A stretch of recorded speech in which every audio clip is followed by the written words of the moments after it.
Hello everyone. Today we have a very special guest with us, CA Atul Agarwal ji. Atul Agarwal ji has been a chartered accountant since 1997 and has built a successful practice in Noida. So today we are going to discuss his career journey, about his experiences in leadership and his plans for the future. So without further ado, let's welcome CA Atul Agarwal ji to the podcast. Hi Arushi, how are you? I'm great, sir. How are you, sir? Absolutely fine. Okay. So, sir, would you like to share something with the audience? Arushi, today we are sitting here on 1st July 2024. So I would like to wish all my fraternity members and future chartered accountants for a CA Day, 76th CA Day, as we are going to celebrate it with lots of joy and happiness. I'm sure you might be aware our institute was founded on 1st July 1949. Meaning thereby way back, even before implementation of Constitution of India. So we have completed 75 years of journey and we are in a Amrit Kal, and I'm sure we are going to celebrate this Amrit Kal in such a way so that we would be ideal for n number of people. So this is what we are celebrating today. Okay, so sir, CAD is exactly celebrated because of the things that you have mentioned today. Yes, because the Institute of Chartered Accountants of India was founded on 1st July 1949. And can you believe, like today in India, we are celebrating SBI Day also, we are celebrating GST Day also, we are celebrating Doctors Day also. Because today is the foundation day for Indian Medical Association as well. So we are celebrating all these 4 days on 1st July every year. Okay, that is great, sir. So before we start, sir, and this is for the audience, for me, and for the fellow aspirants, I would like to know about your career as a chartered accountant, because I think you started with the modest goal of owning a CA firm in Noida. So can you share with us what motivated you to enter into the profession, your career aspirations over time? Arushi, to be very honest, initially in my career time, I never thought of becoming a chartered accountant. I wanted to be a civil engineer, but somehow I could not go into that particular area. So I thought, let me become a chartered accountant, because one of my uncle is also a chartered accountant and he motivated me to be a part of this profession. And after becoming a chartered accountant, rather I must say, while I was pursuing this course, I was working with a company called Uflex Limited.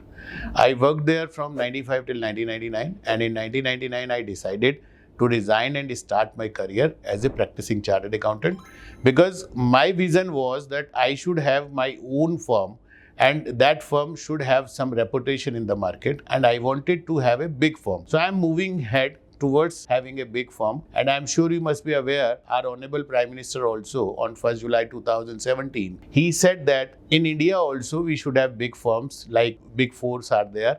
So I am just trying to be not exactly a Big Four, but I am trying to be among top 1,000 firms in India. This is what my motive is. So I started this firm March 1997, but practice I started from February 1999.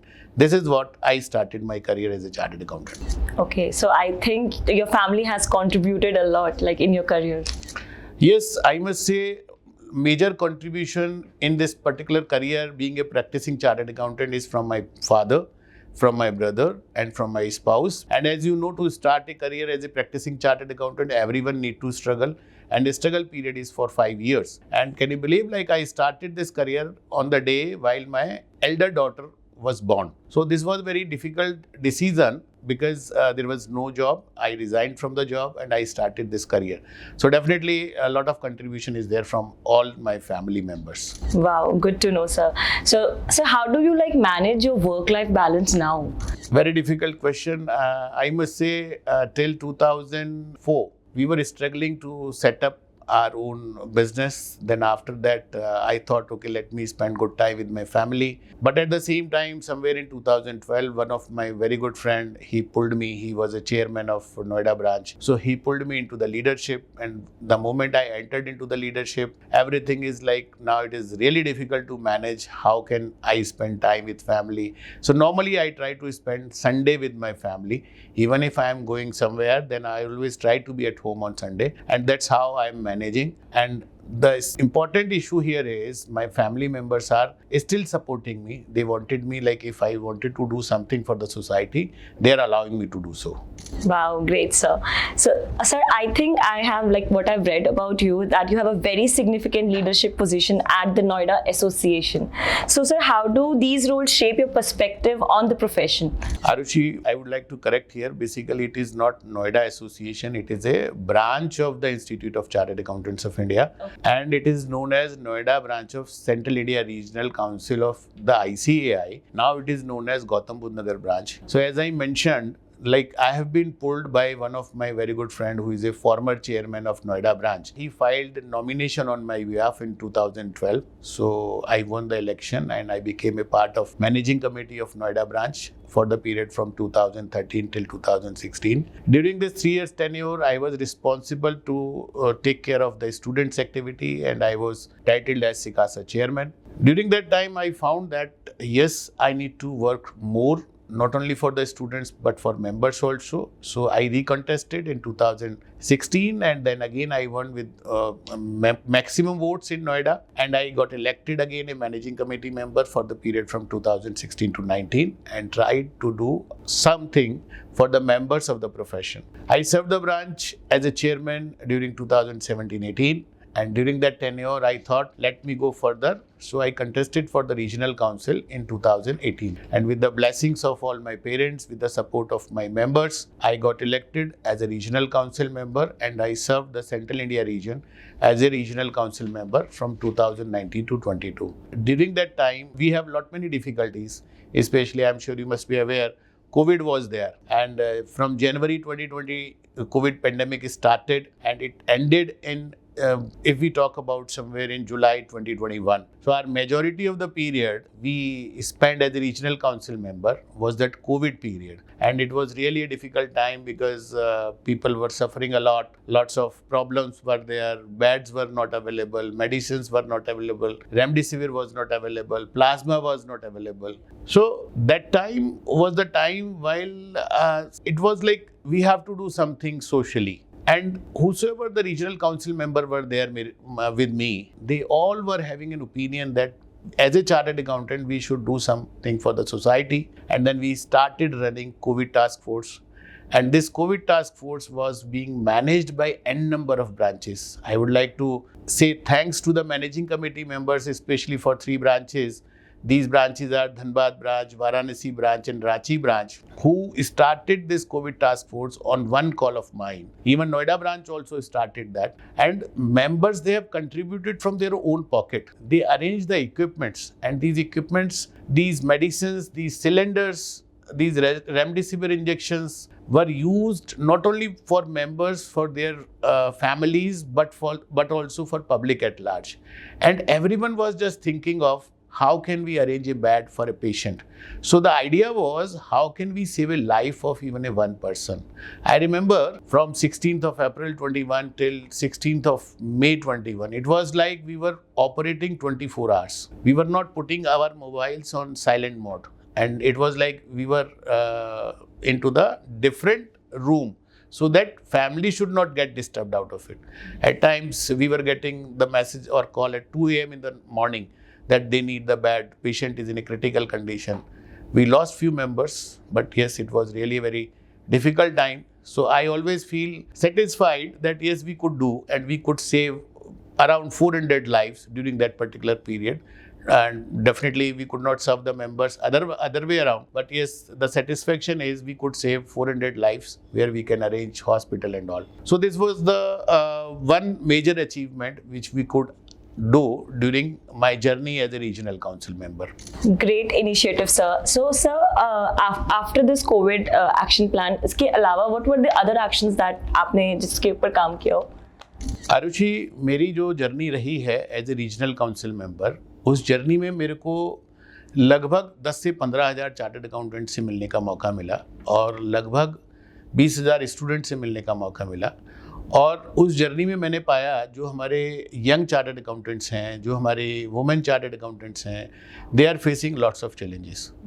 Specially young chartered accountants जिनको job नहीं मिल रही है या जो practice में आना चाहते हैं, प्रैक्टिस में वो स्ट्रगल कर रहे हैं, या वुमेन चार्टर्ड अकाउंटेंट्स में मैंने पाया कि जो हमारे वुमेन चार्टर्ड अकाउंटेंट्स हैं, इवन उनको नॉलेज है बट वो कभी भी ड्राइविंग सीट पर नहीं बैठे हुए, they are sitting as a helper.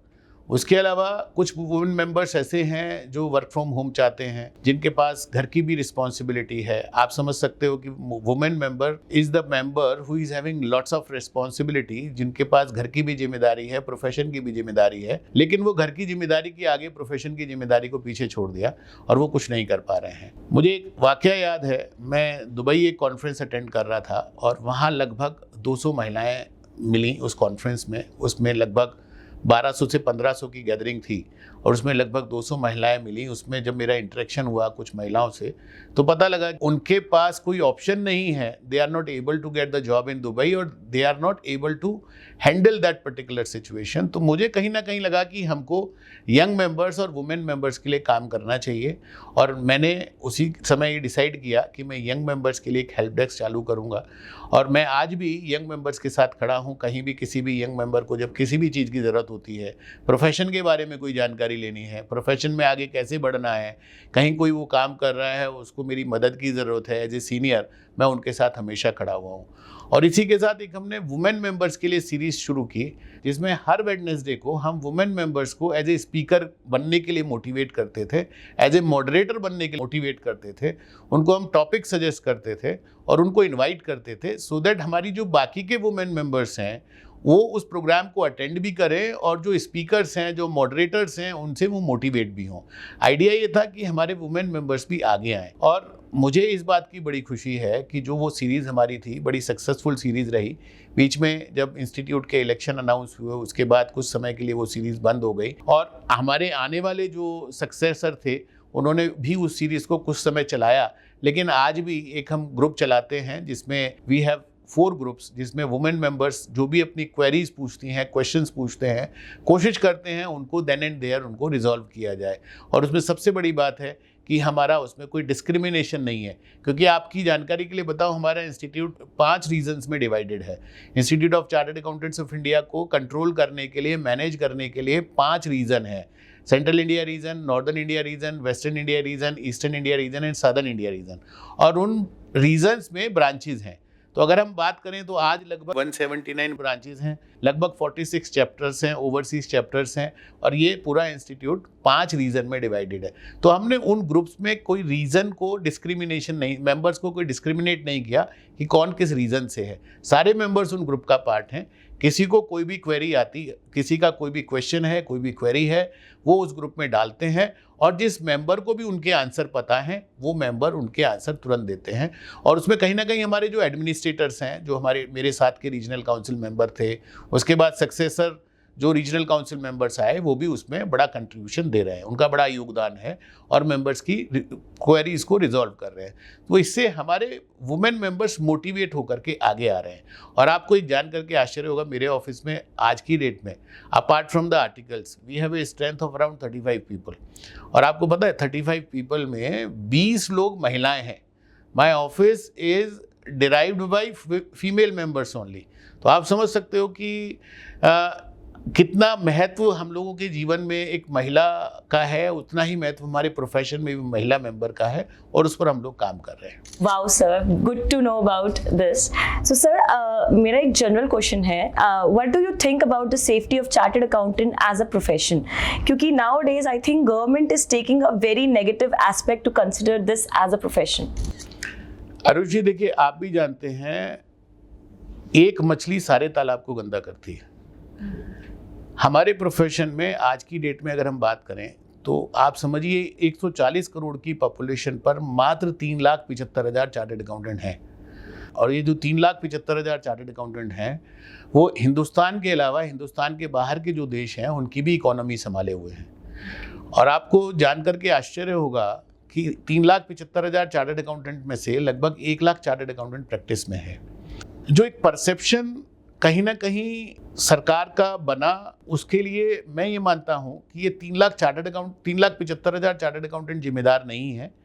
उनमें से हो सकता है 10, 20, 50 चार्टर्ड अकाउंटेंट ऐसे हों जो कहीं ना कहीं किन्हीं रॉन्ग डूइंग्स में इन्वॉल्व हों। बट मैं आपको एक भरोसा दिलाना चाहता हूँ कि चार्टर्ड अकाउंटेंट कहीं पर भी रॉन्ग डूइंग्स में इन्वॉल्व नहीं होता है। उसका रोल है कंप्लाइंसेस के बारे में बताना, पब्लिक एट लार्ज को कंप्लाइंसेस के बारे में बताना और उनको गाइड करना कि किस तरीके से चीज़ों को संभाला जा सकता है।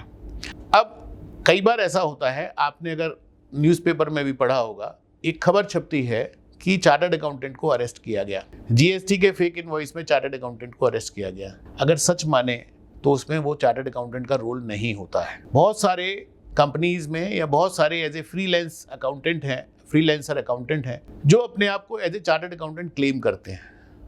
और जब एक खबर छपती है या जब एक रिपोर्ट लिखी जाती है तो उसमें यही लिखा जाता है कि चार्टर्ड अकाउंटेंट इन्वॉल्व था, जबकि प्रैक्टिकली चार्टर्ड अकाउंटेंट का इन्वॉल्वमेंट नहीं होता है। दूसरी सबसे बड़ी बात मैं यहाँ पर ये कहना चाहूँगा, आपके माध्यम से मैं सभी का ध्यान आकर्षित करना चाहूँगा। हम लोगों के मन में एक बात बैठ गई है कि जो भी गलत काम हो रहा है वो चार्टर्ड अकाउंटेंट कर रहे हैं, जबकि ऐसा नहीं है। आज मान लीजिए आपने मेरे को अप्रोच किया, आपने कहा कि मेरे को एक कंपनी बनानी है और मैंने एज ए चार्टर्ड अकाउंटेंट आपके सारे डॉक्यूमेंट्स लेकर के आपकी कंपनी का इनकॉर्पोरेशन करा दिया। अब कंपनी बनाने के बाद आपने मेरे को बताया कि आप आईटी से रिलेटेड काम करने जा रहे हैं। मैंने आईटी से रिलेटेड कंपनी आपकी बना दी, इनकॉर्पोरेशन करके दे दिया, पैन कार्ड आपको इशू करा दिया, जीएसटी रजिस्ट्रेशन मैंने इशू करा करके दे दिया। अब काम आपको करना है। आप आगे भविष्य में सही काम करेंगे या नहीं करेंगे इसकी गारंटी मैं आज कैसे ले सकता हूँ। अब हो क्या रहा है कि आपने उस कंपनी में गलत काम करना शुरू कर दिया। अब जब आपने गलत काम करना शुरू किया और सरकार आपको नहीं पकड़ पा रही है तो सबसे पहले सरकार चार्टर्ड अकाउंटेंट के पास पहुंचती है और उनको लगता है कि जो कुछ आप कर रहे हो वो सिर्फ चार्टर्ड अकाउंटेंट की सलाह पर कर रहे हो, जो एक गलत परसेप्शन है। और इस परसेप्शन की वजह से कहीं ना कहीं हमारा प्रोफेशन बदनाम हो रहा है। मेरी इसमें सभी से अपील है और मेरा प्रयास भी ये है, और मैं हमारे अल्मा मैटर इंस्टीट्यूट को भी एक रिक्वेस्ट करने जा रहा हूँ जिसमें एक चार्टर्ड अकाउंटेंट्स प्रोटेक्शन एक्ट के बारे में बात की जा रही है। तो जिस तरीके से एडवोकेट प्रोटेक्शन एक्ट है उस तरीके से एक चार्टर्ड अकाउंटेंट प्रोटेक्शन एक्ट की भी तैयारी होनी चाहिए, जिससे कि हमारे जो मेंबर्स हैं उनको हम कहीं ना कहीं प्रोटेक्ट कर सकें, उनको एक सुरक्षा की भावना प्रदान हो। क्योंकि आज जितने भी यंग मेंबर्स आ रहे हैं या जो सीनियर मेंबर्स हैं उन सभी में असुरक्षा की भावना जागृत हो चुकी है। और आपको एक चीज़ का संज्ञान देना चाहता हूँ, आज बैंक अकाउंट खोलने के लिए कुछ बैंक्स, प्राइवेट बैंक्स तो चार्टर्ड अकाउंटेंट से ये तक सर्टिफिकेट मांग रहे हैं कि आप ये लिख करके दीजिए कि भविष्य में आपका क्लाइंट टेररिस्ट फंडिंग यूज नहीं करेगा, भविष्य में कोई भी इलीगल काम नहीं करेगा। आप बताइए एज ए चार्टर्ड अकाउंटेंट मैं भविष्य के बारे में कैसे सत्यापित कर सकता हूँ? मैं कोई भविष्यवक्ता नहीं हूँ। तो ये कहीं ना कहीं हमें समझना पड़ेगा कि मेरा रोल आपके डॉक्यूमेंट दे करके आपकी कंपनी इनकॉर्पोरेशन कराना था, मेरा रोल आपके डॉक्यूमेंट्स दे करके चीज़ों को सत्यापित करना था। आप भविष्य में क्या करने जा रहे हैं उसके बारे में मैं कुछ नहीं कह सकता। दूसरी बात, मेरा रोल है ऑडिट एंड एश्योरेंस, यानी कि मेरे को आपने जो ट्रांजैक्शंस अपनी बुक्स में लिखी हुई हैं, जो आपके बैंक स्टेटमेंट में डिटेल्स आ रही हैं, मैं सिर्फ उन्हीं को सत्यापित कर सकता हूँ। आप कैश में क्या कर रहे हो उसका लेखा जोखा मेरे को कैसे मिलेगा? अब अगर आप ये सोचते हैं कि आपके कैश की ट्रांजैक्शंस को भी मैं सत्यापित कर दूं, जो ट्रांजैक्शन बुक्स में नहीं है उनको मैं कैसे सत्यापित कर सकता हूं? तो ये कहीं ना कहीं एक समझने का फर्क है और ये हमें समझना पड़ेगा कि एज ए चार्टर्ड अकाउंटेंट हमारी जिम्मेदारियां क्या हैं। और अगर हम उन जिम्मेदारियों से विमुख हो रहे हैं, उन जिम्मेदारियों से भाग रहे हैं, तब आप मेरे को पनिशमेंट दें, मुझे कोई समस्या नहीं है। या मैंने कोई काम जानबूझ करके किया, मेरी इन्वॉल्वमेंट कहीं है, आप उसके बाद मुझे कोई पनिशमेंट दें, मुझे कोई समस्या नहीं है। तो मेरा अपना मानना है, मैंने अपने अल्मा मैटर के लिए 2 प्रेजेंटेशन तैयार किए हैं, जिसमें मैं एक चार्टर्ड अकाउंटेंट प्रोटेक्शन एक्ट की बात कर रहा हूँ और दूसरा मेरी उसमें विनती है अपने इंस्टीट्यूट से कि एक लीगल सेल सेटअप किया जाए, जिससे कि हमारे मेंबर्स को कभी भी कहीं किसी भी तरीके का कोई सम्मन आता है, कोई नोटिस आता है, तो वो उस लीगल सेल से कंसल्ट कर सके। क्योंकि अभी क्या हो रहा है कि मुझे ये नहीं पता कि जो सम्मन आया उसके लिए मेरे को किस वकील के पास जाना है, किसके साथ सलाह लेनी है। और अभी मैं कभी हाई कोर्ट के एडवोकेट के पास, कभी सुप्रीम कोर्ट के एडवोकेट के पास भागता रहता हूँ, कॉस्ट का मुझे नहीं पता, अननेसेसरी कॉस्ट खर्च होती है। तो मेरा रिक्वेस्ट इंस्टीट्यूट से है कि एक लीगल सेल भी तैयार किया जाए, सो दैट अगर मेंबर को कभी कोई तकलीफ है तो वहाँ जा कर के उस लीगल सेल से एडवाइस ले करके कौन सही एडवोकेट उसके लिए रहेगा, उससे जा कर के वो संपर्क कर सके और अपनी कॉस्ट को बचा सके। तो ये मेरे 2 रिक्वेस्ट इंस्टीट्यूट को मैं भेज रहा हूँ, और मुझे लगता है कि हमारे जो लीडर्स हैं, टॉर्च बियरर्स हैं, इस पर संज्ञान लेकर के आगे कार्रवाई जरूर करेंगे। Wow, great idea, sir. Sir, now one thing comes into my mind is आपका vision क्या है towards the young aspirants, the young CA aspirants? Because क्या होता है, सर cost involved होती है in order to practice. So sir, उनके लिए आपके लिए कोई plan of action है, कुछ vision है, so that you can help and support them? Arushi, ये भी आपने बहुत अच्छा सवाल पूछा है, और इसमें अगर आप देखें तो हमारे पास 2 रास्ते होते हैं। जब एक यंग मेंबर चार्टर्ड अकाउंटेंट बन करके आता है तो आप भी समझते हैं कि परिवार में सबसे पहले खुशी की लहर आती है, और उनके दिमाग में होता है कि आज ये सीए बना है तो कल सबसे पहले इसके पास गाड़ी होगी और कम से कम लाख रुपया महीना इसकी इनकम होगी, और तभी से परिवार वालों की एक्सपेक्टेशन मेंबर से शुरू हो जाती है। अब हर मेंबर जॉब में नहीं जा सकता। बहुत सारे मेंबर्स हैं जो जॉब में जाते हैं, बहुत सारे मेंबर्स हैं जो अपनी प्रैक्टिस शुरू करते हैं, और बहुत सारे मेंबर्स वो हैं जो जॉब नहीं मिल रहा इसलिए प्रैक्टिस शुरू करते हैं। तो यार 2 डिफरेंट चीज़ें हो गई। एक हो गया प्रैक्टिस में अपनी खुशी से जाना, दूसरा हो गया चूंकि जॉब नहीं मिला इसलिए प्रैक्टिस में जाना। I remember those days while I started my own practice. उस टाइम पर बैंक ब्रांच ऑडिट एक क्रेज होता था, और हर चार्टर्ड अकाउंटेंट प्रैक्टिस में आने का उसका उद्देश्य था कि बैंक ब्रांच ऑडिट में उसको एक मिनिमम फीस मिलने वाली है। लेकिन धीरे धीरे अगर आप देखें तो बैंक ब्रांच ऑडिट धीरे धीरे खत्म होते जा रहे हैं, बैंक्स को ऑटोनॉमी दे दी गई है, बैंक्स ऑडिटर अपने हिसाब से अपॉइंट करते हैं, branches, number of branches reduce कर दिए गए।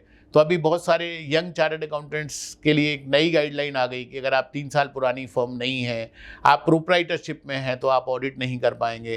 तो अब एक थोड़ा सा बदलाव आया है। नया चार्टर्ड अकाउंटेंट अगर प्रैक्टिस में आना चाहता है तो उसको बड़े चैलेंजेस फेस करने पड़ते हैं। उसको एक कैपेक्स की प्रॉब्लम आती है, ऑफिस इंफ्रास्ट्रक्चर क्रिएट करने के लिए कैपेक्स की प्रॉब्लम आती है, उसके पास एक मिनिमम इनकम का कोई जरिया नहीं है, उसको रोज गड्ढा खोदना है, रोज पानी निकालना है, तभी उसका काम चलता है। तो मेरा एक इसमें सुझाव है और विचार भी है, जिसको मैं सोचता हूं कि अपने अल्मा मैटर को मैं इसके बारे में अपना प्रस्ताव भेजूंगा। हमारी जितनी ब्रांचेज हैं, जैसा मैंने बताया कि हमारे यहाँ लगभग 179 ब्रांचेज हैं, और आने वाले समय में ये ब्रांचेज की संख्या 200 तक बड़ी जल्दी पहुँच जाएगी। तो मेरा एक सुझाव इसमें ज़रूर रहेगा इंस्टीट्यूट को कि हमारी ब्रांचेज में अगर हम 20 सीट्स का, 50 सीट्स का कोवर्किंग स्पेस प्रोवाइड कर दें यंग मेंबर्स को एट लो कॉस्ट, तो उसका फ़ायदा ये होने वाला है कि जो यंग मेंबर प्रैक्टिस में आने वाले हैं उनको इनिशियली प्रैक्टिस करने के लिए कैपेक्स में पैसा लगाने की आवश्यकता नहीं पड़ेगी, और मिनिमम कॉस्ट पर वो अपना इंफ्रास्ट्रक्चर तैयार करके काम शुरू कर सकते हैं। उसका एक लॉक इन पीरियड रखा जा सकता है या मैक्सिमम पीरियड रखा जा सकता है कि एक कोवर्किंग स्पेस एक मेंबर को 3 साल के लिए अवेलेबल होगा या 2 साल के लिए अवेलेबल होगा। इसके अलावा एक बहुत ज़रूरी बात है, हमारे जितने यंग मेंबर्स आ रहे हैं अभी वो सिर्फ कंप्लाइंसेस पर फोकस कर रहे हैं। मेरा मानना ये है कि अगर वो एक स्किल सेट डेवलप करें, टेक्नोलॉजी के बारे में बात करें, एआई पर काम करना शुरू करें, उसके अलावा जो लॉज हैं, एक्ट्स हैं, उनको पढ़ना शुरू करें, तो उनके लिए बहुत सारी एवेन्यूज़ खुले हुए हैं। और अगर वो चाहें तो वो अपने आप को एक माइलस्टोन सेट कर सकते हैं, अपने आप का एक एरिया ऑफ स्पेशलाइजेशन उनको बनाना पड़ेगा। उनके पास बहुत सारे अवसर हैं और उनको ये सोचने की ज़रूरत नहीं पड़ेगी कि हम कंप्लाइंसेस में ही रह करके अपना टाइम ख़राब कर रहे हैं। दूसरी बड़ी बात, जैसा मैंने अभी पहले बोला कि बैंक ब्रांच ऑडिट को लेकर के एक बहुत बड़ा बदलाव आया है। इसमें मेरा मानना ये है कि banks are the custodian of public money, and जो एक ऑटोनॉमी दी गई है बैंक्स को, मेरे हिसाब से वो गलत है और उसका एक मिसयूज़ भी हो रहा है। उसमें banks are giving a threat to the members जो ऑडिट करने जा रहे हैं। नंबर ऑफ ब्रांचेस कम कर दी गई। आप समझिए कि 50 करोड़ तक की ब्रांचेस बहुत कम हैं जिनका ऑडिट होता है, और अगर हम बात करें जो भी फ्रॉड होगा या जो भी अकाउंट्स एनपीए मिलेंगे वो आपको ज़्यादातर 50 करोड़ तक की ब्रांच में मिलेंगे। तो आप समझ सकते हैं कि जिस ब्रांच का ऑडिट नहीं हो रहा उसमें फ्रॉड की संभावनाएं ज़्यादा हैं, और जहाँ ऑडिट हो रहा है वहाँ ऑडिटर को थ्रेट है। अगर ऑडिटर कोई रिपोर्टिंग करना चाहता है उसको बैंक एमओसी साइन नहीं करने दे रहा। तो यहाँ पर एक बहुत बड़ा प्रयास हमें करना पड़ेगा जिससे कि वापस जैसे पहले बैंक ब्रांच ऑडिट में अपॉइंटमेंट आरबीआई किया करता था, अगर वो ऑटोनॉमी बैंक से लेकर के वापस आरबीआई को दे दी जाए तो मैं समझता हूँ ज़्यादा ट्रांसपेरेंसी आएगी और हमारे यंग मेंबर्स को भी बहुत सारे अवसर प्रदान होंगे। तो ये मेरा इसमें सुझाव, मेरी कोशिश है कि मैं इंस्टीट्यूट को भी सुझाव भेजूं और उस पर अगर हम काम करें तो शायद बहुत बदलाव आ सकता है और यंग मेंबर्स की जो तकलीफ़ें हैं वो बहुत जल्दी दूर हो सकती हैं। Very well said sir. Sir I will just go back to the question जहां आपने बोला कि कंप्लाइंस के अलावा young members can work. So sir आप इलेबोरेटिव फॉर्म में बता सकते हैं कि future of the young aspirants like in India and overseas क्या होगा? आरुषि, अभी जो यंग मेंबर्स हैं जब प्रैक्टिस शुरू करते हैं तो उनका प्रयास ये रहता है, वो अपनी प्रैक्टिस शुरू करते हैं टैक्स फाइलिंग से, जीएसटी फाइलिंग से, वो अपनी प्रैक्टिस शुरू करते हैं टैक्स ऑडिट से, कंपनी ऑडिट से। मेरा, जैसा कि मैंने अपने वक्तव्य में इससे पहले भी बोला, कि अगर हम एक स्किल सेट बना लें और एआई का इस्तेमाल करना सीखें, टेक्नोलॉजी का इस्तेमाल करना सीखें, हम मर्जर एंड एक्विजिशन पर काम करना सीखें, हम स्पेशलाइजेशन की बात करना शुरू करें, हम इंटरनेशनली कौन कौन से लॉज एप्लीकेबल हैं उनको पढ़ना शुरू करें और तब हम कॉर्पोरेट्स को एडवाइजरी दें, तो मेरे को लगता है कंप्लायंसी से हट करके भी बहुत सारे ऑप्शंस हैं। और एक बात आपको जान करके बड़ा आश्चर्य होगा, जब हम कंप्लायंसीज की बात करते हैं तो कंप्लायंसीज में इनकम ऑलमोस्ट ज़ीरो है। ऑलमोस्ट ज़ीरो का मतलब ये हो गया, बहुत सारे टूल्स अभी अवेलेबल है। अगर आप टैक्स रिटर्न की बात करते हो फाइल करने के लिए, तो ऑनलाइन आपको 300 रुपये में भी टैक्स रिटर्न फाइल हो जाएगा। अब वो रिटर्न सही फाइल हुआ या नहीं हुआ वो बाद की बात है, लेकिन फिलहाल वो 300 रुपये में टैक्स रिटर्न फाइल हो रहा है। उसकी वजह से भी कहीं ना कहीं एक बहुत बड़ा कंपटीशन क्रिएट हो रहा है। तो मेरा मानना ये है कि यंग मेंबर्स अगर अपने स्किल सेट को तैयार करके एडवाइजरी में फोकस करें, ऑडिट में, क्वालिटी ऑडिट में फोकस करें, जिस समय ऑडिट कर रहे हैं उस टाइम हमारे इंस्टीट्यूट की क्या गाइडलाइंस हैं, स्टैंडर्ड ऑन ऑडिटिंग पर फोकस करें, स्टैंडर्ड ऑन क्वालिटी कंट्रोल पर फोकस करें, अकाउंटिंग स्टैंडर्ड्स पर फोकस करें, एप्लीकेबल इंडियस पर फोकस करें, तो मैं समझता हूं उनको क्वालिटी वर्क भी मिलने वाला है और उनकी इनकम का सोर्स भी बढ़ने वाला है। इसके अलावा आप अगर यंग मेंबर चाहें तो ओवरसीज अपॉर्चुनिटीज़ बहुत सारी अवेलेबल हैं और ओवरसीज अपॉर्चुनिटीज़ में there are chartered accountants who are working for overseas opportunities, which includes account outsourcing, which includes filing of tax returns for citizens of UK, US, Australia, Canada, you name one country. Everyone or every person wanted to get his return filed. So now this work is also coming to India. And this work is being done by the Indian Chartered Accountants only. So ये option भी young Chartered Accountants को available है। Sir, as of now we are talking about the people जो already practice में है. What about those people who are taking it as a career opportunity, who wants to pursue this as a job?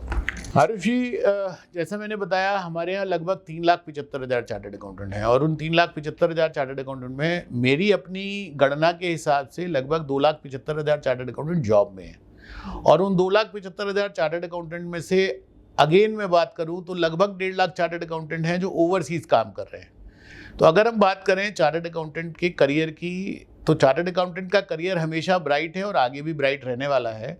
और आपको जान करके आश्चर्य होगा कि institute of chartered accountants of India is the largest accounting body in the world. और अगर हम इंडियन चार्टर्ड अकाउंटेंट्स की बात करें तो these chartered accountants are the best chartered accountants in the world.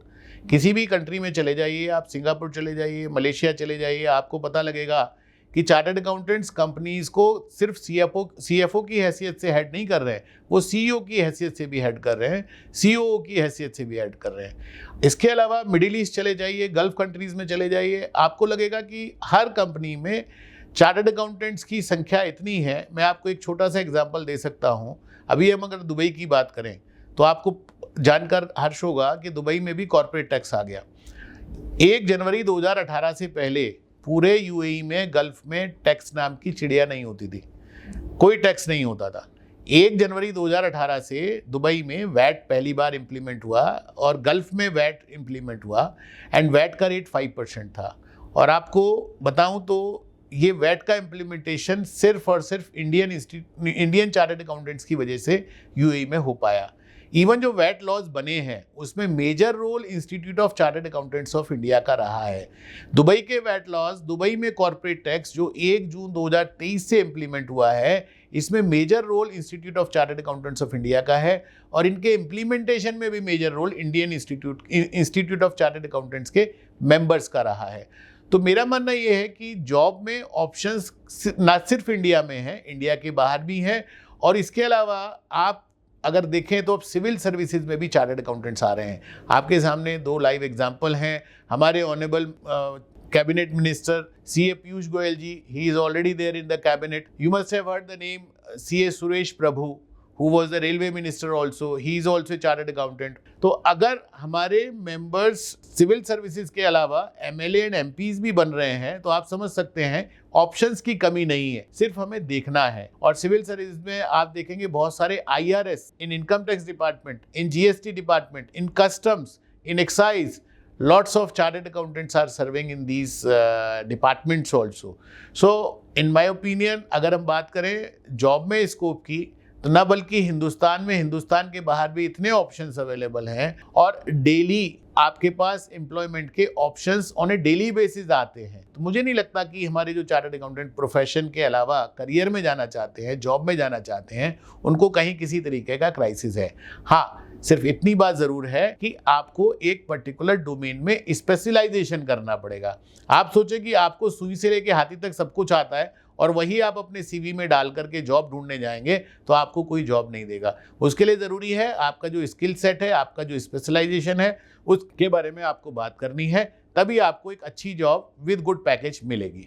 तो यही मेरा अपना विचार इसमें है। Great sir. Sir, I do have a question that आपने यंग मेंबर के इनिशिएटिव्स के बारे में बहुत बात करी। What about the women members, उनके इनिशिएटिव्स के लिए आपने क्या प्लान किया? देखिए आरुषि, ये एक बहुत अच्छी आपकी सोच है कि महिला मेंबर को भी हम आगे कैसे बढ़ा सकते हैं।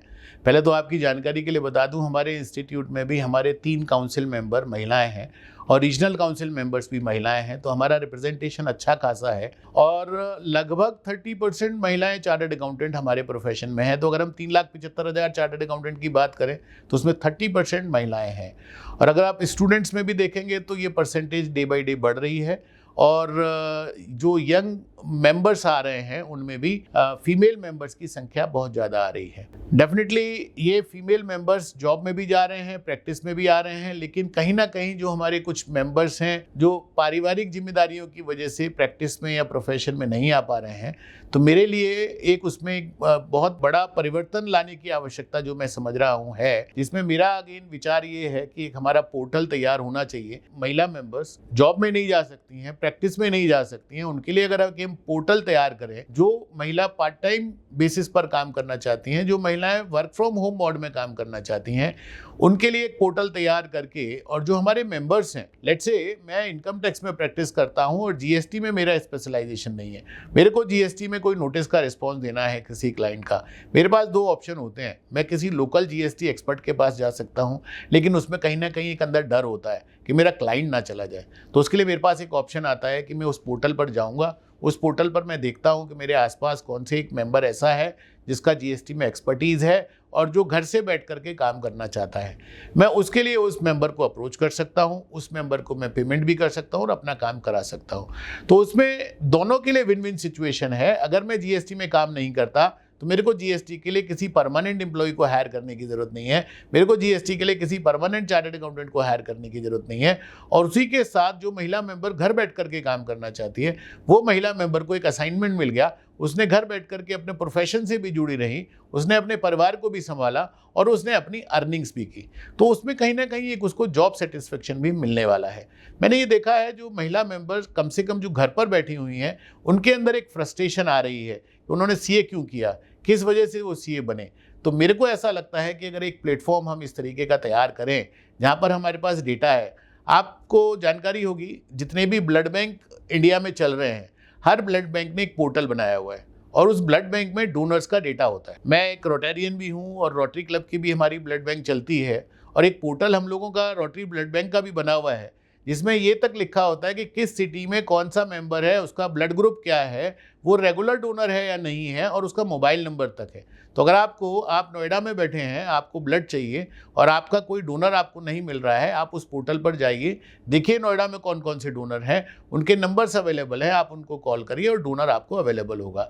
तो इस तरीके का पोर्टल भी अगर हम एक तैयार कर लें, स्पेशली फॉर वुमेन मेंबर्स, और अगर उसमें कुछ रिटायर्ड लोग भी जुड़ना चाहते हैं, जो रिटायर हो गए और खाली नहीं बैठ सकते, जॉब में थे, गवर्नमेंट जॉब में थे, रिटायरमेंट के बाद they wanted to do something, तो उनको लिए भी एक पोर्टल बड़ा कारगर साबित होगा। और मैं समझता हूँ एक बहुत अच्छी पहल होगी हमारी महिला मेंबर्स को अपने प्रोफेशन से जुड़ा रहने के लिए। तो ये मेरा एक सोच है, विचार है, इस पर मैं काम कर रहा हूँ। भगवान चाहेगा तो जल्दी ही ये मेरा जो उद्देश्य है ये पूरा होगा। सर, आपसे बात करने के बाद even I am inspired and I would like to know sir, CA कैसे बन सकते हैं? क्योंकि सीए बनने में भी एक ड्यूरेशन इन्वॉल्व होगी, एक कॉस्ट इन्वॉल्व होगी, एंड आप ऐसा क्या मैसेज देना चाहेंगे to the students who are basically the CA aspirants? Arushi, अगर हम अपने समय की बात करें, जब हमने सीए शुरू किया था, उस टाइम पर सीए ग्रेजुएशन के बाद होता था, और ग्रेजुएशन के बाद हम 3 साल की आर्टिकलशिप में जाते थे, और उसी आर्टिकलशिप के दौरान हमें एग्ज़ाम क्लियर करने होते थे। सीए का एग्ज़ाम वर्ल्ड में टफेस्ट एग्ज़ाम है, और आपको बताऊं, लास्ट ईयर सुप्रीम कोर्ट ने एक जजमेंट जब पास किया तो उसमें उन्होंने इस चीज़ को कमेंट किया, और दैट कमेंट वाज कि अगर आपको एग्ज़ाम कराना सीखना है तो institute of chartered accountants of India से सीखें। आज तक की हिस्ट्री में कभी भी कोई हमारा पेपर लीक नहीं हुआ, कभी भी कोई किसी तरीके का एग्जामिनेशन में मिसमैनेजमेंट नहीं हुआ। दूसरा तथ्य और एक आपको बताना चाहूँगा कि सीए के लिए ज़रूरी नहीं है कि आप कॉमर्स के स्टूडेंट हों तभी आप सीए कर सकते हैं। आप साइंस के स्टूडेंट हैं, आप तब भी सीए कर सकते हैं। आप आर्ट के स्टूडेंट हैं तब भी सीए कर सकते हैं। आप बायोलॉजी के स्टूडेंट हैं तब भी कर सकते हैं, और आप ह्यूमैनिटी के स्टूडेंट हैं तब भी कर सकते हैं। अभी थोड़ा सा कोर्स में बदलाव आया है जो पिछले साल से इंस्टीट्यूट ने लागू किया है। पहले वर्षों में 3 साल की आर्टिकलशिप होती थी, 2 ऑप्शन आपके पास होते थे, एक फाउंडेशन रूट था, एक डायरेक्ट एंट्री रूट था। अब इन्होंने आर्टिकलशिप 2 वर्ष की कर दी है, जो 3 साल से घटा करके 2 साल का कर दिया है। सीए बनने के लिए आप चाहें तो 10th के बाद भी institute of chartered accountants of India के साइट पर जा करके एज ए स्टूडेंट रजिस्टर करा सकते हैं। 12th का एग्ज़ाम पास करने के बाद आप फाउंडेशन एग्ज़ाम पास करना होता है। फाउंडेशन एग्ज़ाम पास करने के बाद आपको आईपीसीसी के 2 ग्रुप क्लियर करने हैं, और जब आपके आईपीसीसी के 2 ग्रुप क्लियर हो जाते हैं उसके बाद अब आपको 2 साल की ट्रेनिंग के लिए जाना है। ट्रेनिंग के बाद आपको फाइनल का एग्ज़ाम देना है, उसके बाद आपको इंस्टीट्यूट की मेंबरशिप मिलती है। इस बीच में कुछ स्किल डेवलपमेंट से रिलेटेड कोर्सेज भी रहते हैं, जिसको हम ओरिएंटेशन क्लासेस बोलते हैं, जिसको हम जीएमसीएस का कोर्स बोलते हैं, और जिसमें एडवांस आईटीटी और आईटीटी पर भी आपको 15-15 दिन की ट्रेनिंग दी जाती है। और आपको जान करके बड़ा आश्चर्य होगा कि पूरा कोर्स करने के लिए टोटल फीस का जो इन्वॉल्वमेंट है वो 77,000 टोटल फीस है, फाउंडेशन से फाइनल तक। और उसके अलावा जो ट्रेनिंग आपकी हो रही है, ट्रेनिंग के दौरान भी स्टूडेंट को स्टाइपेंड मिलता है। तो इसीलिए हम लोग बोलते हैं this is the only course where you earn while you learn. Otherwise आपको टैली सीखना है, कोई भी सॉफ्टवेयर सीखना है एज एन इंडिविजुअल, आप मार्केट में जाइए, आपको पैसा देना पड़ता है सीखने का। लेकिन यहाँ आप जब एज ए आर्टिकल ज्वाइन करते हैं तो आपको आर्टिकलशिप में पैसा मिलता है, स्टाइपेंड मिलता है, चाहे वो आपके पॉकेट मनी के बराबर है, but still it is a motivating factor for each and every student. Definitely time आपको डिवोट करना पड़ेगा, पढ़ने में थोड़ा फोकस आपको करना पड़ेगा। ये कोर्स ऐसा नहीं है जैसा आप बीकॉम कर रहे हैं, एमकॉम कर रहे हैं, आप एग्ज़ाम से पहले 4 घंटे पढ़े और आप जा कर के एग्ज़ाम दे आए, क्योंकि यहाँ पर इंस्टीट्यूट को मैनेजर्स चाहिए, यहाँ पर वर्कर्स नहीं चाहिए। और इसमें मैं श्री रतन टाटा जी का एक स्टेटमेंट भी कोट करूँगा, जहाँ वो कहते हैं कि मेरे को ऑर्गेनाइजेशन को चलाने के लिए इंजीनियर्स चाहिए, एमबीएस चाहिए, लेकिन इंजीनियर्स और एमबीएस को मैनेज करने के लिए मुझे चार्टर्ड अकाउंटेंट्स चाहिए। तो आप समझ सकते हैं कि कितनी बड़ी भूमिका इस प्रोफेशन की, इस प्रोफेशनल की पूरी इकोनॉमी में है। और अगर आज हम 5 ट्रिलियन इकोनॉमी की बात कर रहे हैं, हमारे माननीय प्रधानमंत्री 5 ट्रिलियन इकोनॉमी की बात कर रहे हैं, तो उसमें कहीं ना कहीं इंडिया के जो चार्टर्ड अकाउंटेंट्स हैं उनका एक बहुत बड़ा महत्वपूर्ण योगदान है। इकोनॉमी हमारे चार्टर्ड अकाउंटेंट्स के सहयोग से ही 5 ट्रिलियन इकोनॉमी पहुंचेगी। और मैं समझता हूं हमारे इंस्टीट्यूट में तो हमारे कुछ लीडर्स ने विज़न लिया था कि कि 2030 तक हम 10 ट्रिलियन इकोनॉमी तक पहुंचाएंगे। तो आप समझ सकते हो कितना बड़ा योगदान हमारे हिंदुस्तानी चार्टर्ड अकाउंटेंट्स का रहने वाला है। Thank you, sir. Sir, on the occasion of 76th CA Day, आप कुछ CA aspirants को to all the people who are already pursuing the CA and to the CA members कुछ message देना चाहेंगे? Arushi, first of all, I would like to give a message to the students who are willing to be CA. मैंने ये महसूस किया है, हमारे parents normally बचपन से अपने बच्चों को और स्टूडेंट्स को, टीचर्स भी सिर्फ 2 ही प्रोफेशन के बारे में गाइड करते हैं, वो है इंजीनियरिंग एंड मेडिकल।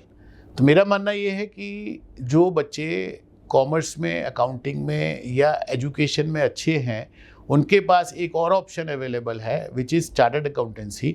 और अगर वो इस प्रोफेशन को ऑप्ट करना चाहते हैं तो वो आज से डिसाइड कर सकते हैं and they can start their journey from today. यहाँ पर सिर्फ एक ही बात ध्यान रखनी है, मेरे सारे फ्यूचर चार्टर्ड अकाउंटेंट्स के लिए मैं मैसेज देना चाहूँगा, जो हमारे चार्टर्ड अकाउंटेंट कोर्स परसू कर रहे हैं स्टूडेंट्स या जो आगे करना चाहते हैं। ये डिफ़िकल्ट एग्ज़ाम ज़रूर है, लेकिन ये आपकी धैर्य की परीक्षा है, आपके ज्ञान की परीक्षा है और ये आपके नॉलेज की परीक्षा है। यहाँ पर डेफिनेटली आप रट करके एग्ज़ाम पास नहीं कर सकते, लेकिन हाँ, अगर आपने सही तरीके से समझ करके एग्ज़ाम दिया तो आप ज़रूर पास कर पाएंगे। और ऐसा कहीं कोई प्रावधान नहीं है जहाँ institute of chartered accountants of India result को रोकता हो। हमारे सारे स्टूडेंट्स के मन में एक भ्रम है कि institute of chartered accountants of India result control करके चलता है। ऐसा कहीं कोई प्रावधान हमारे इंस्टीट्यूट में नहीं है। दूसरी बात, जो स्टूडेंट सीए बनने जा रहे हैं या बन गए हैं, उनको भी एक मैसेज देना चाहूँगा कि उनका भविष्य बहुत उज्जवल है, क्योंकि वो एक ऐसे इंस्टीट्यूशन से जुड़े हुए हैं जो लगभग 75 वर्ष पूरा कर चुका है। उसकी एक क्रेडिबिलिटी है और वो क्रेडिबिलिटी ना सिर्फ हिंदुस्तान में बट हिंदुस्तान के बाहर भी है। और हमारे टॉर्च बियरर्स दिन रात काम कर रहे हैं। आप चाहें तो आप सिंगापुर जा कर के भी आज प्रैक्टिस कर सकते हो, आप यूएई में प्रैक्टिस कर ही रहे हो। इसके साथ न्यूजीलैंड, ऑस्ट्रेलिया, ये कुछ और कंट्रीज़ हैं, कनाडा, जहाँ पर आपको एग्ज़ाम पास करने के लिए पूरा अगर आप सीपीए करना चाहते हैं तो आपको पूरा एग्ज़ाम पास करने की ज़रूरत नहीं है, वहाँ आपको एग्जम्पशंस मिली हुई हैं। तो आप बिना डरे इस प्रोफेशन में आइए, आपका भविष्य बहुत उज्जवल भविष्य है and I am sure you will come with the flying colours. This is all what message I would like to pass on to you. और इसी के साथ जो हमारे फ्रेटर्निटी में मेंबर्स हैं, चाहे वो यंग मेंबर्स हों चाहे सीनियर मेंबर्स हों, उनके लिए मेरा एक ही मैसेज है कि हम सबको हैंड होल्डिंग करके चलना पड़ेगा, एक दूसरे को साथ लेकर के चलना पड़ेगा। अभी एक बहुत बड़ा गैप मैं देख रहा हूँ यंग और सीनियर्स के बीच में आ गया है, उस गैप को हमें मिटिगेट करना पड़ेगा। और मैं आपको विश्वास दिलाता हूँ, आप एक ऐसे प्रोफेशन में हैं जिसका भविष्य बहुत उज्जवल है। डेफिनेटली हमें स्किल सेट्स को तैयार करना है, एआई के साथ काम करना है, टेक्नोलॉजी पर काम करना है। अगर हम टेक्नोलॉजी पर काम कर सकते हैं और एआई के साथ काम करेंगे तो मुझे लगता है जिस तरीके की डिफ़िकल्टीज़ हम पिछले कुछ 2-3 वर्षों से फेस कर रहे हैं, 4 वर्षों से फेस कर रहे हैं, ये डिफ़िकल्टीज़ को हम बहुत जल्दी ओवरकम कर पाएंगे। और मेरा आप सबसे करबद्ध निवेदन है कि आप अपने प्रोफेशन में with full dedication, with full energy लगे रहिए। यहाँ पर कोई किसी तरीके की अपॉर्चुनिटीज़ में कमी आने वाली नहीं है। हमें एक दूसरे का कट थ्रोट कंपटीशन ख़त्म करना होगा, टेंडर्स पर बहुत ज़्यादा फोकस नहीं करना है, अपनी नॉलेज और अपने स्किल्स पर फोकस करना होगा। तो मुझे ऐसा लगता है कि इस पूरे विश्व भर में हमारे से अच्छा प्रोफेशन कोई और प्रोफेशन नहीं होगा। और आप सभी जानते हैं कि आपकी ग्रोथ आपके क्लाइंट की ग्रोथ पर है, तो आपको ये भी ध्यान देना होगा कि जब आप अपने क्लाइंट को एडवाइस कर रहे हैं तो उसकी ग्रोथ के हिसाब से हमें समय समय पर क्लाइंट को एडवाइस भी करना है और उसको अगर हमें कहीं वार्निंग देने की ज़रूरत है तो हमें उसको वार्न भी करना है। यही मेरा मैसेज आप सभी के लिए है। Great, sir. Sir, thank you so much for sharing your inspiring journey with us. I think मैं ही नहीं, everyone, the members, the CA aspirants, and I think the people who want to pursue CA are inspired by you and your journey. Thank you, Arushi, for your valuable time you spared for me and especially for CA students and members. कम से कम जो उनको insight मिलने वाली है, आपके माध्यम से उनको कहीं ना कहीं कुछ लाभ होगा, जरूर होगा। इसके लिए मैं आपका बहुत बहुत शुक्रगुजार हूँ।